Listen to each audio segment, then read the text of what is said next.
नमस्कार, राशि मंथन में आपका स्वागत है। भावानुसार ग्रह फल की हमारी श्रृंखला जारी है। इसमें राहु का एक भाग हम बना चुके हैं। आज हम दूसरा भाग लेके आए हैं। तो आज के भाग में हम चर्चा करेंगे कि राहु यदि पंचम भाव, षष्ठ भाव, सप्तम भाव, अष्टम भाव में हो तो क्या परिणाम देगा। तो राहु के जो कारक तत्व है उनके बारे में विस्तार से हम चर्चा पहले कर चुके हैं। तो मामूली सी 5-4 बातें जो है वो हम बताएंगे कि भाई राहु जो है वो एक भ्रम का ग्रह है और ये जो है एक प्रकार से बेरूपिया है। जैसे फिल्म इंडस्ट्री हमारी, तो इसमें जो है ना दूसरों की एक्टिंग करते हैं कि भाई किसी पात्र की वो एक्टिंग करता है, तो एक प्रकार से वो जो रूप है कि किसी दूसरे का रोल अदा करना, उसकी भूमिका अदा करना, तो ये इस प्रकार का ग्रह है।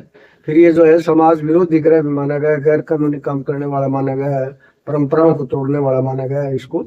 तो ये जो ग्रह है ये समाज से बिल्कुल विपरीत चलने वाला ग्रह है, क्योंकि इसकी जो है सिर्फ सिर है, इसके शरीर नहीं है। तो इसका दिमाग जो है, इसकी जो बुद्धि काम करती है, हृदय तो इसके पास है ही नहीं।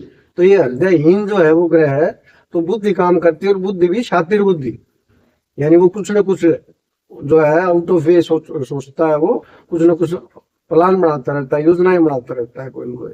तो उसके बाद जो भी बुरे कर्म है, गैर कानूनी कर्म है, तस्करी, जुआ, सट्टा, लॉटरी, ये सारे जो है ये इसी के अंतर्गत आते हैं। और जो रोग हैं खासकर जैसे सांप काटने वाला है, डूबने वाला है, इसके अलावा महामारियां और जो नए निदान होने वाले यानी डायग्नोज नहीं होते जो रोग, वो सारे के सारे राहु के अंतर्गत आते हैं। तो मुख्य तौर पर राहु जो है वो ये है। अब हम आते हैं कि जो 5वां भाव है हमारा, वो उसमें अगर राहु बैठा हो तो क्या परिणाम देगा। तो सबसे पहले भी 5वां भाव हमारा है शिक्षा का है, संतान का है और स्वास्थ्य में पेट का है। उसके बाद जो है ये जो जुआ सट्टा इनका भी वो है, फिर मनोरंजन का भी है, एक्टिंग का भी है और जो प्रेम संबंध है उनका भी है।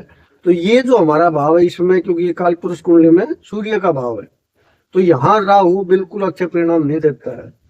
यहाँ वो हर दृष्टि से जो जितनी भी चीजें बताई हैं तो इनमें आमतौर पर वो बुरे परिणाम ही देता है। जहाँ तक शिक्षा का सवाल है, तो ये अगर इसकी दशा विद्यार्थी जीवन में आ जाती है तो यूं समझो कि बुरी संगत में बच्चा पढ़ेगा ही पढ़ेगा।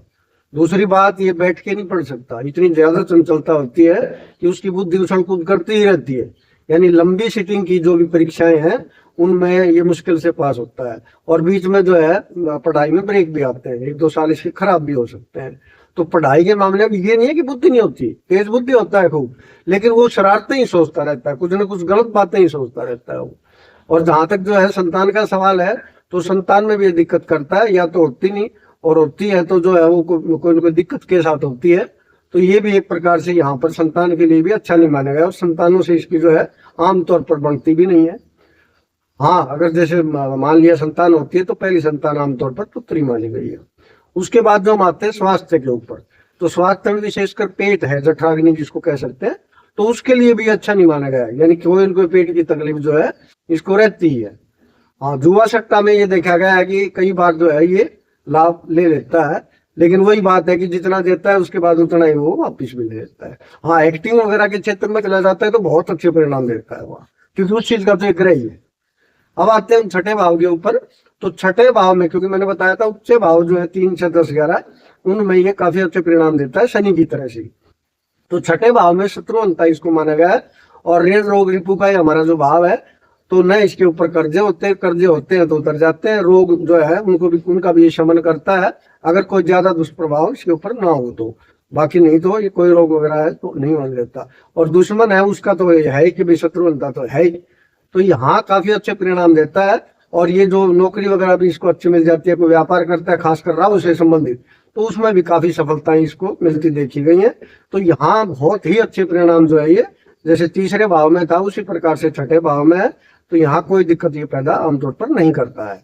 मुकदमे वगैरह है इनमें भी हमेशा ही जीतता है, यानी अगर कोई शत्रु है तो अपने आप ही खत्म हो जाएगा, इसको कुछ करने की जरूरत नहीं होती। अब आते हैं हम सप्तम भाव के ऊपर। तो सप्तम भाव में भी ये अच्छा ग्रह नहीं माना गया है।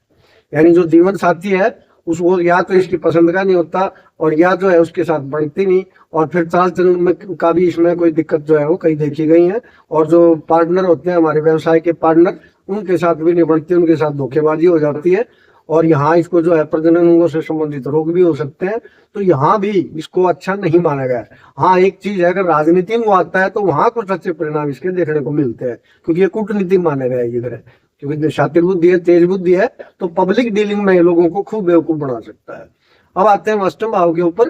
तो अष्टम भाव में भी इसको अच्छे परिणाम देते नहीं देखा गया है, क्योंकि अष्टम भाव जो है हमारा वो जीवन का है, तो सडन घटनाएं घटती है, सडन दुर्घटनाएं घटती हैं बल्कि।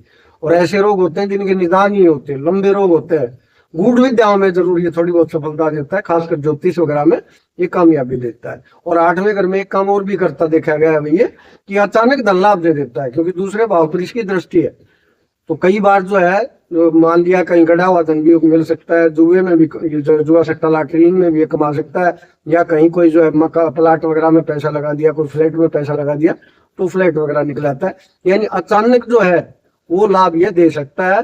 और जो गुण विद्या है उनमें तो फायदा देता ही देता है। लेकिन रोग का जहां तक सवाल है और जो मृत्यु का जहां तक सवाल है, तो वो अचानक होती है। आमतौर पर दुर्घटना के कारण ही आमतौर पर मौत होती देखी गई है, या कोई प्राकृतिक आपदा या कोई महामारी के कारण। तो यहाँ भी इसको मोटे तौर पर अगर हम कहें तो ज्यादा अच्छे परिणाम ये नहीं देता है। तो आज के लिए हमारा 5वां, 6वां, 7वां, 8वां, अगली बार हम लेके आएंगे 9वां, 10वां, 11वां, 12वां। नमस्कार।